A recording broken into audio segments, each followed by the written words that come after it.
14 April 2026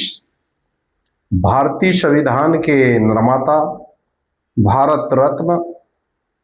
symbol of knowledge, Bodhisattva doctor Ambedkar साहब का जन्मदिन है। और उस जन्मदिन को मनाने के लिए पूरा भारत ही नहीं, आज तो पूरी दुनिया डॉक्टर अंबेडकर का जन्मदिन मनाती है। आप सबको ज्ञात होगा कि अमेरिका जैसा शक्तिशाली राष्ट्र डॉक्टर अंबेडकर के बारे में बोलता है कि अगर डॉक्टर अंबेडकर जैसे महामानव हमारे देश में पैदा होते तो हम उनको सूर्य की उपाधि देते। तो भारतीयों को, सभी जात धर्म के लोगों को अपने उस महामानव डॉक्टर अंबेडकर पर गर्व होना चाहिए, फक्र होना चाहिए कि ऐसे महामानव ने हमारे देश का संविधान बनाया है। वो समय जब हम लोग आपस में लड़ते थे, आपस में एक दूसरे के मारकाट में लगे रहते थे,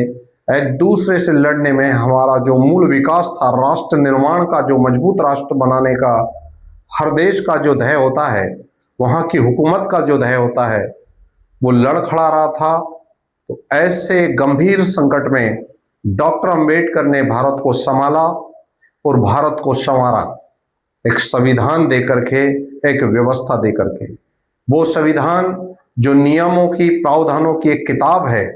उस किताब को लिखने के लिए डॉक्टर अंबेडकर ने अपना सर्वत्र निछावर कर दिया। 2 साल 11 महीना 18 दिन में उसको लिखा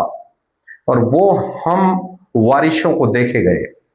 किंतु आज हम लोग डॉक्टर अंबेडकर को सीमित दायरे में समेटे हुए हैं। एक मजबूत इरादा, एक खुली सोच, एक विराट सोच, एक मजबूत सभी को लेकर चलने वाली मानसिकता के तहत हम लोगों ने, हमारी टीम ने, जो डॉक्टर अंबेडकर जयंती समिति के जो नौजवान साथी है, जो निपुण और दक्ष हमारे बाकी के साथी हैं, उन सब ने निर्णय लिया है कि हमें इस बार 2026 की जयंती ऐसी धूमधाम और ऐसी भव्यता के साथ, जिसमें सारा समाज, सारे धर्म के लोग जो आष्टा तहसील में निवास करते हो, सीहोर जिले में निवास करते हो, उन सबको एक राय होकर के, एक मनसूबे के साथ जयंती मनाने के लिए सबको आमंत्रित करना चाहिए। हमारी टीम ने डॉक्टर अंबेडकर परिसर में हिंदू धर्म के जितने भी संगठन हैं और जो सभी समाज के माननीय अध्यक्ष हैं, उन लोगों को आमंत्रित किया। सभी बड़े प्रसन्न हुए, सभी अध्यक्षों ने उसमें रजामंदी दी और हम लोगों ने एक मिला जुला प्रोग्राम तैयार किया और उसमें हमने एक पर्चा निकाला जो आज क्षेत्र में चल रहा है। तो उस पर्चे के माध्यम से, और मैं एक चूंकि एक कार्यकर्ता हूँ, समिति से जुड़ा हुआ कार्यकर्ता हूँ, मैं भी आप लोगों से अपील करता हूँ, मेरे तमाम जो मेरे साथी हैं, जो कंधे से कंधा मिलाकर के काम कर रहे हैं, उनसे हटके जो बाकी के साथी हैं, जो ग्रामीण क्षेत्रों में रहते हैं, दूर दराज कहीं नौकरी करते हैं, किसी न किसी जॉब में हैं या किसान हैं, उन सब से हमारी अपील है कि आइए डॉक्टर अंबेडकर की जयंती हम मिलकर मनाएं। आष्टा में एक भव्य जुलूस निकलेगा, एक ऐतिहासिक जुलूस निकलेगा, उस जुलूस का आप हिस्सा बनिए। हम उस महामानव की जयंती मना रहे हैं। फिर कहता हूं, जिसने भारत का संविधान लिखने का जब समय आया, उनको गोलमेज कॉन्फ्रेंस में इंग्लैंड जाने का जब समय आया, उसी दिन जहाज का टिकट उनका, जो जहाज का टिकट उनका बन गया था, उस जहाज के टिकट के रोज ही जब उनको जाना था इंग्लैंड, उसी दिन उनके पुत्र की मौत हो गई। लोग